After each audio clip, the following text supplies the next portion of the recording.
Ọjọ́ àbí ni ọjọ́ tí a bẹ̀rẹ̀ sí ní mú ìpín àtọ̀run wá ṣẹ. Ọjọ́ tí afẹ́fẹ́ tó yàtọ̀ fẹ́ sí ni. Ọjọ́ tí orí ẹni ṣe atọ́nà ẹni wá sáyé. Àyájọ́ ọjọ́ ńlá ni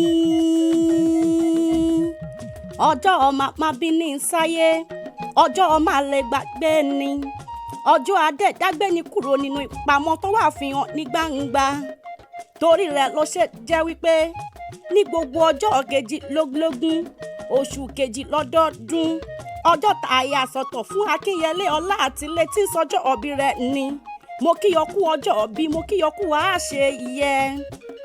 Àbọ̀lọ́rẹ́ ooo, ìwọ lọmọ Ìbàdàn nílé Olúyọlé, ọmọ ajá má jẹ̀bi, ọmọ agbẹni níjà má bẹ̀rù ọ̀tẹ̀.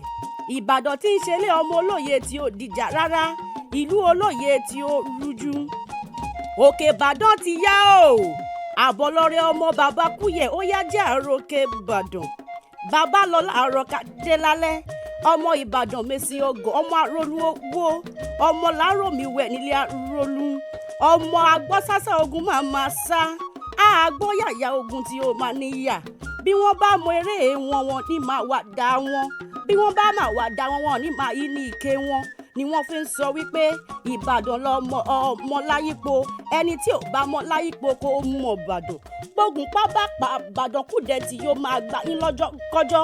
Kélédùà ó jẹ́ ikú òdẹ tí lórí àwọn ọmọ láyípo ni. Ibrahim Àbọ̀lọ́rẹ́ Kúyè ó yá èyí lọ́jọ́ ọbí rẹ, ọjọ́ ọbí rẹ kó bírè fún ọ. Ire lójú owó ń rí, kójú rẹ ó máa ríre ni. Ire níwájú, ire lẹ́yìn, ire lọ́tún, ire lósì, kíre ó bá ọ gbé. Ǹjí ni mo jí nílé mi. Alice ló pe mí sórí ìyàgò, ó ní mi sí jàǹtà alóyin lohun tí ń pè ọgbọ́n lẹ́nu.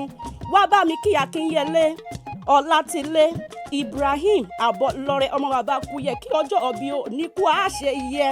Ó ti ṣe ìwà àṣẹ mẹ́sì nínú owó, nínú ọlá, nínú ọmọ, nínú àlàáfíà àti ẹ̀mí kíkùn ní happy birthday to you.